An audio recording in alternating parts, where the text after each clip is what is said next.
Welcome to another video right here on FE Builds. This is a special broadcast and it's one in a million, I would say, because it's not my usual type of video.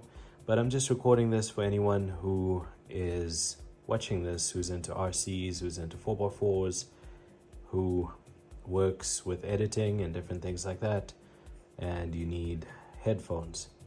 So I just recently picked this up and I got it at a really good deal.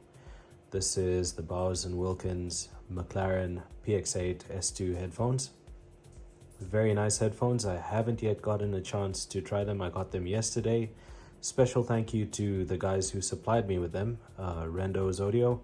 I picked these up yesterday. I've been very busy and I never got a chance to even open it. So we're going to be opening it the day after I got them. And yeah, I'm very excited.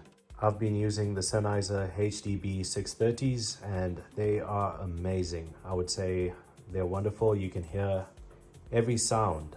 You can hear if the audio is mastered well or if it's not. It's a very deep, immersive sound. I have really enjoyed using these, especially when editing, because for instance, sometimes when editing, there's that spit sound that comes on the audio or the clicks that come from your mouth when you're speaking, and they're very faint. And I actually did a test where I tested multiple different headphones, Audio-Technica, Rode. I tested different headphones, even lower grade Sennheisers, and these picked up sounds that those didn't. So this is very nice and I really enjoy it with work, and I'm definitely keeping them for that, and also for times when I want immersive, super clear, unpolished audio. But the one issue that I had, the one and only issue, is the sound seems like it's perfect, it's clear, but when it comes to the volume, there's that point where the sound is just at the perfect volume. It feels like it's just a notch below. So it feels like you're always trying to put the volume up to get just that bit more so that it's on point, on the exact point that it needs to be. So I have these and I really love them and I'm keeping them. However, I have been waiting for these and I received a call yesterday from Rendo's Audio, and they got me one of these and they got me a really good deal. So I never actually paid the full price that they're listed at. They were marked down and I'm really excited because it's a very good deal. So we're going to do an unboxing. Without any further delay, let's get into it. At the bottom over here, you see a strip which you pull off. You can see the arrows on it and it's written Bowers and Wilkins in the middle. You just tear that strip off and then you open the box. I'm going to do that, open the box, and we'll look at what's in the box together. Okay, so I tore that strip off that you can see on the side, and right there you're greeted with a nice bag, and it's got the McLaren label on it. It's got that micro what's it called, the pouch that takes in the vapor and the moisture and stuff. This is really good packaging. I must say, once you take off the sleeve, you get a cover that goes over this box, closes it, and it's so awesome. So I'm going to open this pouch and I'll be right back. I'll move all these other boxes out of the way and we'll look at the headphones together. Okay, so when taking out the box, you see this small leaflet or something. I don't know if these are instructions, but I will investigate and I'll show you before we get into looking at the headphone. Okay, so if you open that small envelope that comes there, you get the McLaren certificate, and you get the quick start guide and the instruction manual and a bit more info in there. Really nice. I'm actually impressed. So I went through the instructions that come with it and I've just opened the zip, but I haven't yet opened it. Let's look at them together. Wow, that looks amazing. You can see the brushed aluminum and just the beautiful look on them. Bowers and Wilkins. This is how you get them. It's got physical buttons which are very nice. I've gotten quite used to the touch buttons on the Sennheisers, but I think these will suffice. And I'll take them off, get a good look at them, and see what else comes in the box. Hopefully we get some kind of cable or something to connect them.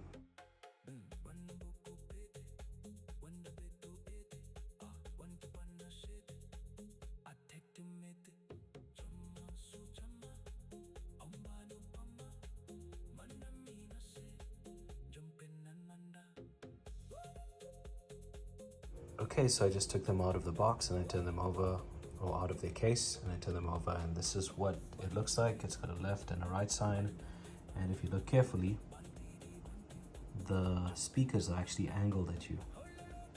It's the same over here. When they actually sit on your ears, they actually hold very tight, and it seems like they get a nice seal. When I compare the feeling between these and these, the leather over here seems like it's real leather. It's a bit more firm than the ones you get in the HDB630, and they, even though they've got aluminium chassis and everything, maybe it's just the feel of them, but they feel lighter. So I don't know if that's just in my mind or something, but it feels like they've got a tighter grip to the head on these than on these. So I'm not shooting Sennheiser down in any way.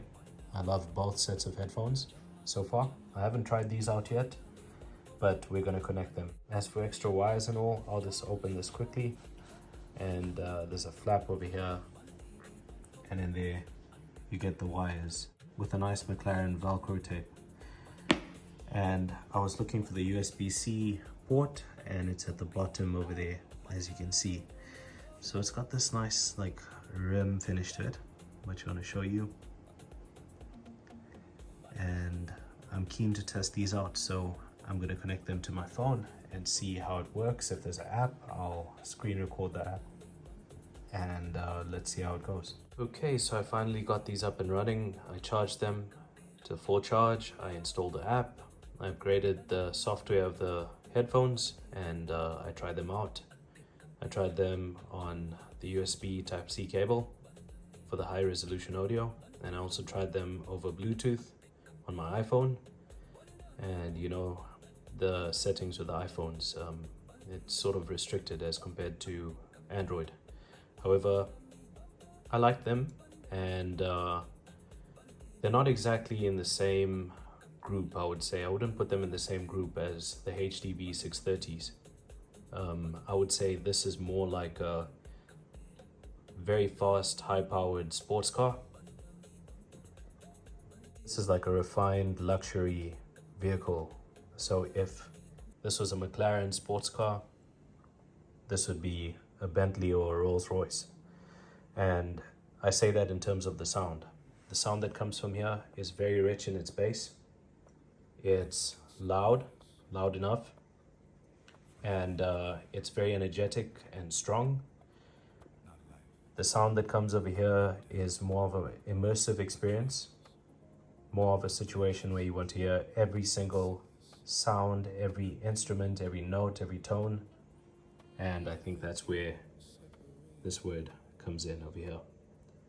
So one thing I noticed about these is they can be on, and you just take them off your head, you place them in the case, they switch into standby or they switch off, and they come with this extra dongle, the BTD700, and this USB cable, and this 3.5mm jack. With these, it doesn't have that feature to switch off when you just place them in the case. However, they do switch off automatically after 15 minutes.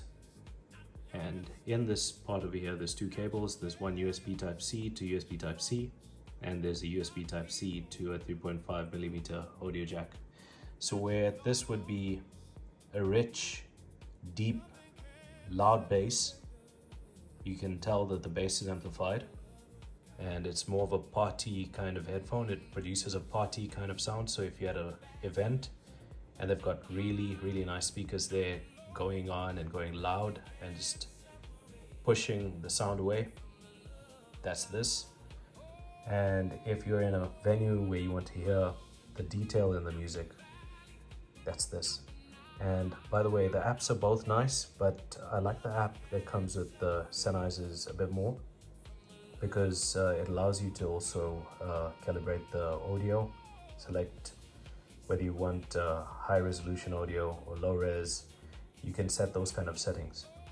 So this has its place. I would say this is like Apple, this is like Orange. You can't compare the two. That's why I have both. I have an application for both of them. With this one, you can sort of tell the detail in terms of when you're listening to audio that sounds like it's at a distance. You can try and gauge out that that's 5 meters away, that's 8 meters away. With regards to this, you can also do that, but it takes a bit more attention to it. So I would say this is more a headphone for someone who wants to listen to music and high quality audio. And this is a headset or headphones for someone who wants to listen to the detail in the music. So both of them are good. And that's a wrap for this video. Thank you for watching. One of a kind on this channel. And I use that for editing. And for working, I have it plugged in through the USB Type-C to USB Type-C, and it doesn't have any delays. When I plug it in like that, I can edit and I hear every single sound in the edit. And these I use for traveling, listening to music every day, wherever I go, and they're nice and stylish. I've got a nice strong aluminum chassis on them. So I'm very happy with both of them, and I think they're both good products. With these, if you buy these, you'll feel as though they're a bit quiet at first, for the first, let's say 3 hours. But once you actually get into them and get used to them, you start to realize what's the concept behind them. With these over here, you just connect them, update the software, and you just listen away. So I'd say young, strong, and wild, and fun. This is older, mature, premium kind of feel. And that's not to hit down any brand, but I'm trying to describe the type of sound I hear. So that's my opinion, and it's not per se what you would hear, but it's me trying to give you what I heard concerning these products, and I like them both. So I would recommend both of them. Thank you for watching. Until next time, cheers.